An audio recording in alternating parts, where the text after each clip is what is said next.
Hi everybody, Harvey here. I'm going to do a quick video about capital growth versus earned growth. So I've been remote investing now for about 8 years, and one of the biggest questions I get asked all the time is, don't you miss out on the capital growth in the north? And in the northeast, especially where I live, so it is a bit of a myth. In the northwest at the moment, Liverpool and Manchester, prior to the corona thing, is experiencing some great growth. I think the whole country is obviously gonna be questionable where that goes at the moment, but prior to that they've been getting great growth. But where I invest in the northeast, yeah, you haven't had no real growth. Been little signs of it over the last sort of a year or two, but it's been no major growth like the rest of the country. And I'll always get asked about the capital growth versus like the deals up there sort of thing, like in the south. Why don't you buy in the south and get the capital growth? And for ages I kept on thinking to myself, oh, I'm missing out. I remember when I first started buying, and then especially when the market turned in, like, I think it was 2013, 14 time, when the government announced the right to rent sort of thing, the market took off again and started massively growing. I've got a handful of properties in the south and I'm seeing them grow,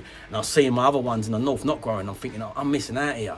But then one day I sat down and done the sort of math on it, and I worked it out. I was thinking, okay, because I kept on getting asked it, and I kept on questioning myself, am I doing the right thing here, missing out on the growth?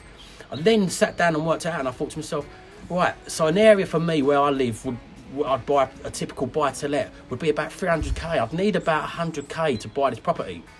And I worked it out in my head, saying to myself, okay, if I bought this property for 300k, I'd sink a load of money into it, and because of the restrictions on the lending, like I probably couldn't refinance it. And because there's not so many deals where I live in the southeast, I probably won't get a massive discount. And even if I did get a discount, I probably wouldn't be able to recycle any of that money. So I'd be thinking to myself, I kept on thinking to myself, okay, if I put 100k into that and I had 10% growth over 3 years, say, and which is higher growth, but let's put it on the higher side, a 10% growth over 3 years, I would then have 90k, which is fantastic. I've had that sort of growth in some of my properties in the south, and it's brilliant.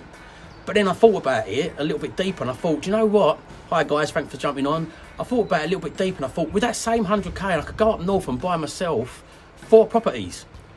So not only have I got 4 deals, which is a kind of like a mini HMO anyway, but I've got 4 deals. I could buy 4 properties in a period of 6 months easily. Maybe quicker now than that, but back then I could easily do it in 6 months, buy 4 properties. And in them 4 properties, because in the northeast it isn't growing so much, there's more motivated sellers. And because there's more motivated sellers, you get deals. In the southeast, you don't get deals when the market's normal. This is prior Cronus, by the way, but you just don't get as many deals as nobody's motivated. If you can put your property on the market, which is worth 300k, on for 5-10k cheaper, it gets snapped up in the southeast. It's 5-10k. That's what, 6% maybe. So it's not enough money to refinance, even though you get a blocker on the refinance anyway. But because of the multiplier of your rent, you can't refinance. I've got properties in the south that have got loads of equity in them now because of the growth, but I can't refinance against them because there's a block against it. So I've got, like, it's great because it sits there, but it's only like a trophy sitting there for me. I've got 50%. It's good for my portfolio as an whole, because some of these properties in the south has made my portfolio be an average of about, always float around sort of like the 60% leverage, where some of them are up north are higher leveraged. But yeah, going back to what I was saying, if I take that same 100k what I invested in that property here, which I've had to wait 3 years to get my 90k uplift, I could get 25k per property. Theoretically, not every property gives you 25k. I'm sort of just giving it easy math, but I could go and find properties give me 25k per property and have 100k's worth of equity in a year. So I've earned that equity as opposed to waiting for it and hoping the market's going to grow. So for me then, no matter where the market goes, if it goes down, I've already got equity built in at the start to cushion it and protect it. If it goes up, fantastic, it'll go up. But even if it stays plateau, I've got my 100k. I can then lend against that, because 6 months time you can loan against it, refinance it. This is what I've done to build my portfolio, is like in 6 months time go and get a bit more lending against it and build it. So theoretically over that 3 years I could then lend against it and have a portfolio of maybe 8-10 houses. But that's not to mention just the cash flow you're going to get from it. If I had one property down here what I bought for 300k, I might get £1,200 a month rent for it, when in 4 properties I'd get £2,000 a month rent. So I'm getting a massive return. I'm spreading my risk across a few properties. So as I said, it took me a while to work it out. I kept on thinking, I'm missing out, I should be buying properties here for the capital growth.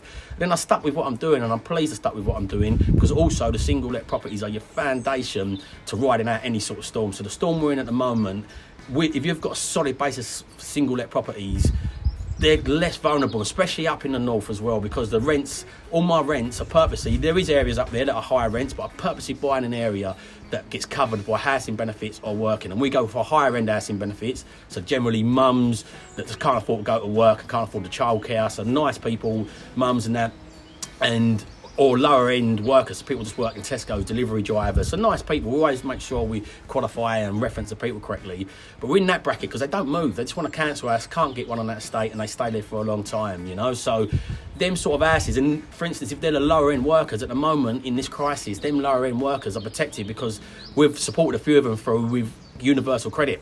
There's no sort of cap, like obviously the cap's at £1,500 a month for universal credit. Even the furlong, people that get in the furlong, the cap's at £2,500. If I had a property in London or around the corner where the rent is £3,000 and the cap's at £2,500 for the furlong, or the housing benefits maximum universal benefits you'll get is £1,500, then you're in a bit of stuck with them sort of houses. So single let properties are the foundation of any good portfolio. They give you the strength to do commercial conversions, service apartments, all the other more riskier, higher rewarding stuff. But the higher the reward, the bigger the effort and the bigger the risk. So you want the foundation of single let properties, and the main place you're going to get the only place you can get single let properties at work now is in the north. And there's a massive misconception from people for years that you can't do it.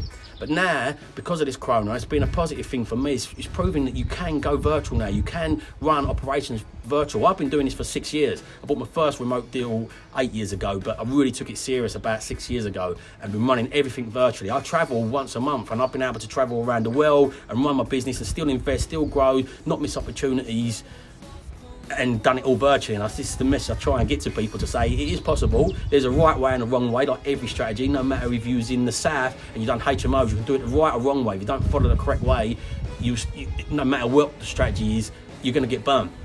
So yeah, that's my little thing today. Capital growth versus earn growth. I prefer earn growth all the time, but I love both.